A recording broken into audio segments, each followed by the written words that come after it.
2022년 드림플러스와 법무법인 디라이트가 공동 기획한 시간입니다. 슬기로운 법률 세미나. 오늘 정말 유난히 질문이 많은 느낌이에요. 준비되셨어요? 예. 발표하시고 앞에 세 분은 되게 오래 기다리신 느낌이 있는데 하나씩 한번 풀어보도록 하겠습니다. 먼저 익명으로 대부분 익명을 주셨는데, 자, ESG 명료한 평가 점수 기준에 대해 알려주세요. 이거 너무 브로드하고 어려운 질문인 것 같긴 한데 바로 앞에 계신 이덕준 대표님, 네, 고개를 끄덕끄덕 하셔가지고, 예, 아니, 네, 아까 패션 그거 말고, 네, 그건 안 하는 거예요? 네, 첫 번째 질문이라서 제가. ESG 평가 점수 기준에 대해서요? 이거는 저는 잘 모르는데. 그럼 어떻게 해야 될까요? 저는 ESG 평가 잘 모릅니다. 자, 평가로 가려면 이현표 대표님, 예, 이현표 대표님. 명료한 평가 점수는 사실 공개하기가 좀 어려울 것 같습니다. 왜 공개가 어렵죠? 왜냐하면 누구나 이 평가를 하는 결과값이 어떻게 나올 거라고 알면은 좀 남용될 수 있는 위험이 있고요. 일단 평가 시장에서는 평가에 대한 어떤 방법은 얘기하지만 그 평가에 대한 결과값이 어떻게 나올 거라고는 공개하지 않고요. 그리고 그 산업에 대해서 평가하는 방법이 다 다릅니다. 그렇기 때문에 이 평가에 대한 점수 기준을 공개한다? 이거는 좀 모호하긴 하겠지만 좀 공개하기가 좀 어려울 것 같다. 네. 평가받는 입장에서는 좀 너무 답답한 것 같아요. 그 김정태 대표님 해주실 말씀 있으시죠? 네, 저는 적극 동감하거든요. 그래서 이렇게 수능이라든지 이런 거가 어떻게 나오는지 하면 사실 그 맞춰서 하니까. 그래도 뭐 조금 분위기를 말씀드릴 부분이 있다라고 한다면 뭐 공개된 부분들이니까요. 뭐 예를 들어서 환경은 뭐 명확하게 기준들이 많으실 것 같아서 이해가 쉬울 것 같고요.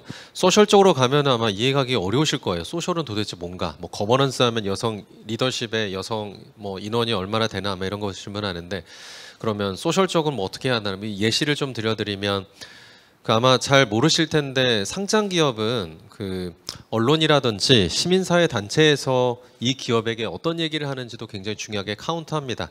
때에 따라서는 그 비중이 한 20%, 25%가 될 정도가 되는데요. 그렇다면 소비자 단체라든지 시민 단체 어떠한 특정한 산업을 계속 모니터링하는 곳들이 무엇을 보는지를 아마 조금 더 스타트업이나 기업들은 보시면 좋을 것 같고요. 놀랍게도 그렇게 투자자만의 어떤 의견이 아니라 시민사회 비정부에서도 보는 내용들을 평가사가 주시하고 있다. 이런 거를 좀 알아보시면 조금 더 도움이 될 것 같습니다. 조금 네. 보태면은 지금 이제 벤처 투자 섹터에서 ESG를 도입하는 이제 하려고 하는 그 타이밍이 있는데, 그 한국 벤처 투자 있잖아요, 모태펀드. 네네. 모태펀드에서 지금 그 도입하려고 하는 그걸 어떻게 하려고 하냐면 그 ESG 체크리스트라는 거를 이제 만들어요. 만들어 있어요. 그래서 각 뭐 환경 영역, 뭐 소셜 영역, 거버넌스 영역 이렇게 항목들이 이렇게 쭉 있고, 그 부분을 이제 체크를 하는데, 그리고 운용사 그 ESG 펀드 운용사에게 또 어느 정도 조정할 수 있는 그 플렉시빌리티도 주더라고요. 그렇기 때문에 그 ESG 펀드를 운용하는 그 전체적인 체크리스트가 있고, 거기에서 또 운용사마다 조금씩 다르게 가져갈 수 있어서 아마 한마디로 이제 할 수는 없다라는 측면은 있는데, 그 제가 말씀드리고 싶은 것은 그 항목에 이제 어떤 기본 점수라는 게 있잖아요. 패스. 그러니까 어떤 항목에 이렇게 있으면은 이게 100점이면 어떤 분야에서 꼭 100점 맞을 필요는 없고, 뭐 기본 뭐 60점 이상이 돼야 된다. 그러니까 그렇게 넘으면은 이제 운전면허 시험이 생각나네요. 약간 그렇게 지금 설정이 돼 있어요. 한국 벤처 투자는 그렇게 돼 있고, 그리고 한국 벤처 투자도 현재는 모든 그 ESG 체크리스트를 모든 한국 벤처 투자 모태펀드에서 출자한 펀드 다 적용하는 게 아니라 ESG 펀드라는 걸 조그만 이제 그걸 만들어서 지금 이제 실험을 해보고 거기서 이제 좀 넓혀나가겠다 이렇게 하니까 아주, 그러니까 ESG 펀드를 안 받으시면 관계는 없어요. 이거 높게 받을 필요도 전혀 없고, 그러니까 지금 현재 그렇게 되어 있는데, 그게 이제 ESG 벤처 투자 그 모태 펀드의 운용 현재 방향이고요. 근데 이제 각 운용사마다 뭐 저희나 또 이제 조금 더 그 임팩트 투자나 또 그 이렇게 나름의 이렇게 하려고 하는 데는 또 다른 기준들을 갖고 있어서 그래서 조금 일괄적으로 말씀드리기 쉽지 않다 이런 게 답이 나온 것 같습니다.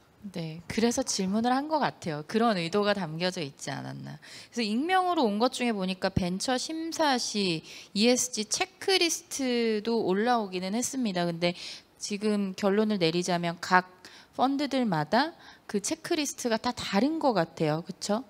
네. 그렇죠. 체크리스트 이제 공통된 거는 이제 있고요. 공통된 거는 주어지고 조금씩 이제 조정이 되는데, 근데 이제 그거는 한번 살펴볼 필요는 있겠죠. 살펴볼 필요는 있고 거기서 그래서 일정 점수, 기본 점수 이상은 이제 돼야 된다고 하는 거고, 그게 사실은 그 체크리스트가 이제 우리가 ESG를 볼 때 저희는 두 가지 인데, 하나는 준법 사항으로서의 체크리스트죠. 지금 얘기하는 건 어떻게 보면 그 동안에 해왔던 컴플라이언스 영역의 확장이라고 저는 생각이 들고, 그냥 우리가 보통 지금도 벤처 투자할 때 컴플라이언스 체크리스트 있거든요.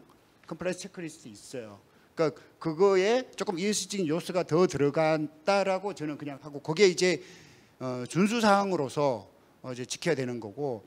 근데 이제 저희가 아까 우리가 쭉 얘기하면서도 이제 했던 거는 이제 준수 사항 말고 사업의 기회로서의 ESG 영역, 이건 또 다른 영역이에요. 오퍼튜니티로서의, 그래서 우리가 이제 앞으로 기후 문제가 점점 부각이 되니까 이 문제를 푸는 쪽에, 그리고 이제 뭐 텍사노미도 이렇게 있어서 이쪽에 자꾸 투자하려고 하는 펀드도 만들어지고, 그래서 이런 쪽에 문제를 풀면 앞으로 조금 더 유능하지 않을까? 아까 패션도 얘기했어요. 그러니까 대기업이 패션의 공급망 쪽으로 이제 전환을 해야 되거든요. 그러면은 그런 쪽에 스타트업이 어떤 문제를 푼다면 앞으로 대기업의 투자를 받거나 협력의 요청을 받거나 인수의 제안을 받을 가능성이 있죠. 그러니까 기회로서의 ESG와 지금 준법 사항으로서 ESG는 조금 구분해서 볼 필요가 있겠다는 생각이 듭니다. 안 그래도 패션 산업의 공급망 전환에 대한 전망까지도 조금 짚어주시기는 한 것 같아요.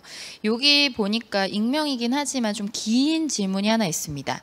저는 사회적 경제 기업 중에서도 온라인 플랫폼을 준비하고 있습니다. 물리적인 재료나 재고가 필요 없는 IT 사업이라고 보면 되겠습니다. 이와 같은 기업에서의 ESG 기준이 많이 다르리라 생각이 듭니다.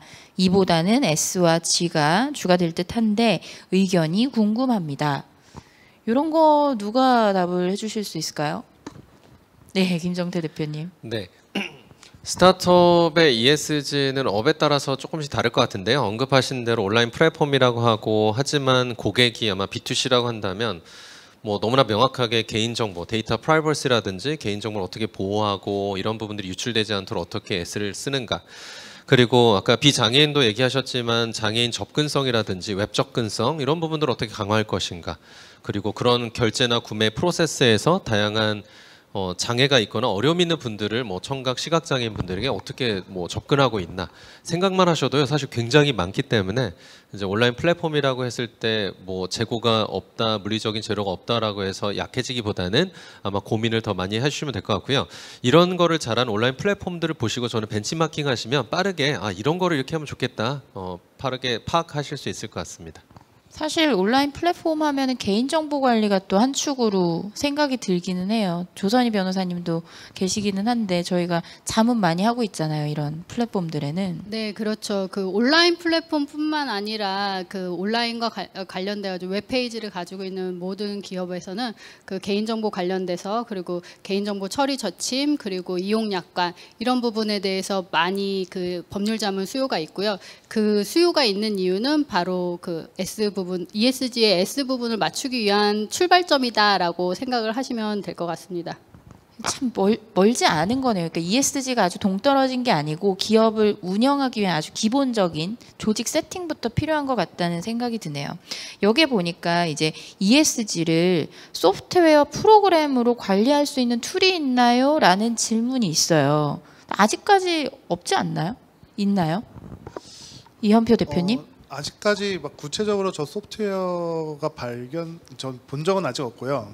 보통 대기업 내부적으로는 이 데이터 관리를 하기 위한 그 자체 시스템을 만들고는 있습니다. 근데 여기서 좀 어려운 게 뭐냐면 이 공시에 대한 기준이라든지 수집해야 될 데이터들이 좀 계속 지금 변화가 있거든요. 그 시기에 맞춰서 보려고 하는 평가사들의 어떤 데이터라든지 그리고 공개해야 될 수 있는 어떤 데이터의 부분들. 그래서 아직까지는 이 ESG를 소프트웨어적인 관점에서 이렇게 관리 툴이 있다라고는 명확하게 좀 상용된 프로그램을 못 봤습니다. 네. 이덕준 네, 대표님. ESG는 워낙 뭐 범위가 넓으니까 이거 전체를 이 소프트웨어 하나 있으면 우리가 관리가 다 가능해 이렇게 있으면 너무 편리하고 좀 좋을 텐데 이런 데 대한 이제 니드는 있을 것 같아요. 예를 들면 이제 탄소 부분에 딱 국한해서 보실 때 이제 대기업들이 이제 공급망을 이제 우리 아리언드레드도 있다시피 그 스콥 3까지 이제 공급망까지 이제 다 관리를 해야 되다 보니까 그 해외는 이미 스타트업 중에 그 대기업의 그 공급망의 그 에미션을 다 평가하고 측정하고 관리를 해주는. 그래서 왜냐하면 대기업 입장에서는 이제 에미션 제로로 가야 되고 싶거든요. 아리100를 가고 싶으면 그러니까 그걸 이제 그러면은 이 공급망을 어떻게 가져가야 되는지를 관리해주는 그런 스타트업들이 벌써 있고요. 그 매니지먼트 해주는 게 있고 저희가 투자한 회사 중에 약간 소셜적으로 보면 그 동남아 중국에서 아까 패션 같은 거 이제 관련되는 건데 이게 우리 브랜드가 있고 우리나라 기업들도 이제 그 많이 이제 OEM으로 많이 하는데 실제로 공장은 베트남이나 방글라데시 이런 데서 많이 하잖아요. 그럼 거기에 있는 공장의 S적인 위험 관리를 어떻게 하니? 이거가 이제 하는 전통적인 방법이 있거든요. 그러니까 시차도 많이 생기고 돈도 많이 들고 시간도 많이 드는 방법을 리얼타임으로 바꿔서 바로 그 데이터베이스로 할 수 있도록 그리고 직원과 공장과 그 기업주 간의 커뮤니케이션 툴을 만든 그 마이크로 베네피션한 해외에 저희가 투자를 했는데 그런 거 같은 경우에는 적어도 레이버의 안전이라든가 레이버의 조건들을 조금 더 효율적으로 관리를 해줘서 결과적으로는 그 브랜드는 뭐 미국에 있는 브랜드도 있을 수도 있고 뭐 나이키가 될 수도 있고 하는데 좀 더 효율적으로 관리를 해주고 하는 각 어떤 특정 영역에 있어서의 소위 ESG적인 어떤 리스크를 관리해주는 쪽으로 그런 스타트업들이 나왔고 그런 부분들은 존재를 하고 있습니다. 그래서 근데 ESG라는 걸 전체 굉장히 범위가 넓기 때문에 이거 전체를 그 통합하는 일반적인 소프트웨어 아직은 저는 못 봤고 그 산업에 따라서 조금씩 다를 수도 있다고 생각이 됩니다.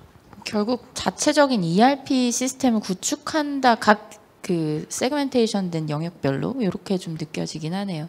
그 해외 사례를 말씀해 주셔가지고 여기 질문 중에 보니까 미국, 영국 등 스타트업 기업들의 실제 ESG 사례가 궁금합니다. 미국 사례 하나 지금 이덕준 대표님이 풀어주셨고 김정태 대표님이 하나 풀어주실 수 있을 만한 사례가 있을까요?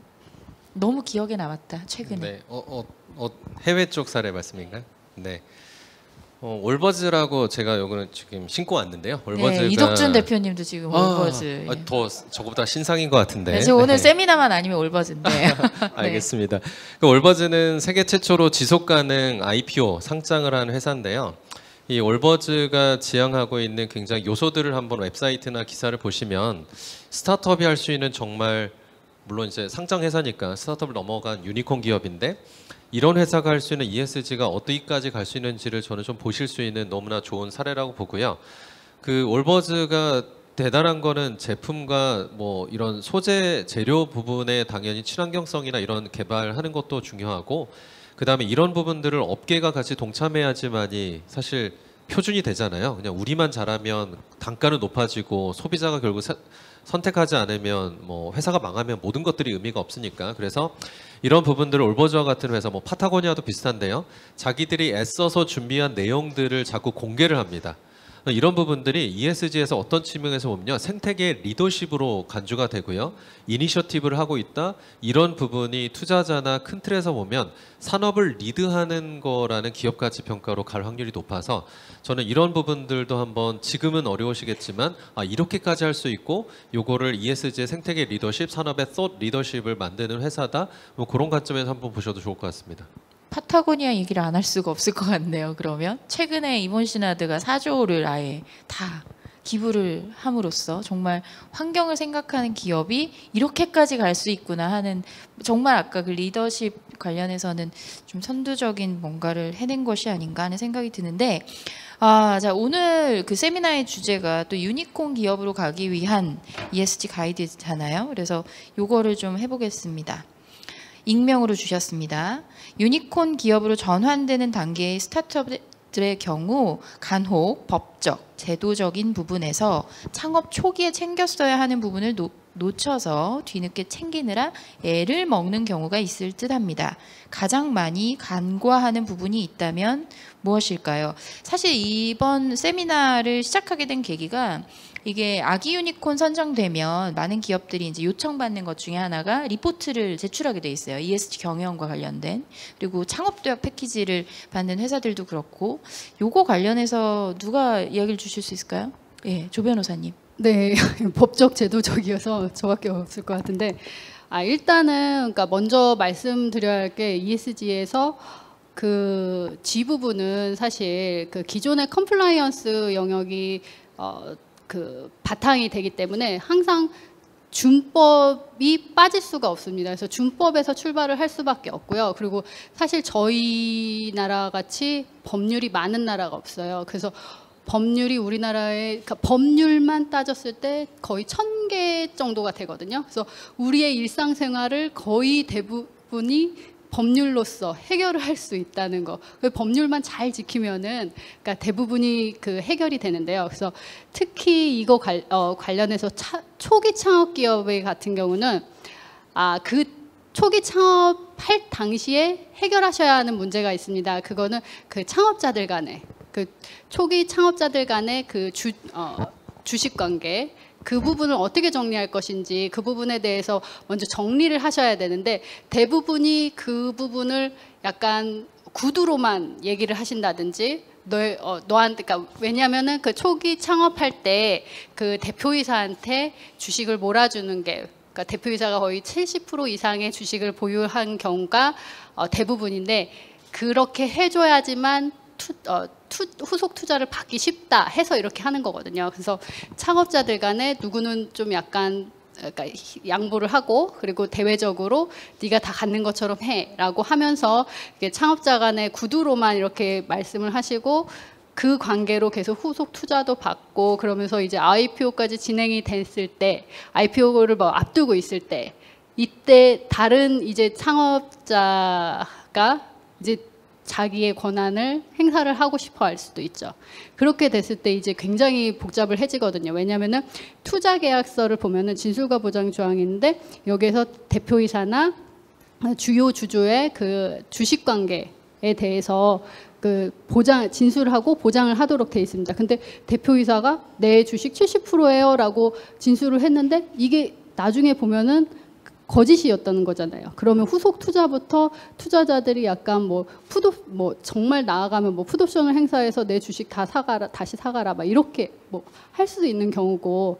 그래서 이 그 초기 창업 단계에서 이 주주들의 초기 창업자들 간의 주식을 어떻게 해결을 할 것인지 그 부분에 대해서 그 주주관계약서를 그러니까 잘 체결을 해 두시는 게 가장 급선무인 것으로 저는 생각이 듭니다. 네, 헤어질 때를 생각해라. 네, 기본적으로 그런 생각이 들긴 하네요. 저희가 또 주주간 계약서는 세미나에서도 많이 다뤘어가지고 지금 이게 보면 ESG 컨설팅을 받는 것이 좋을까요? 뭐 리포트는 어떻게 작성할 수 있는지 팁을 알고 싶습니다.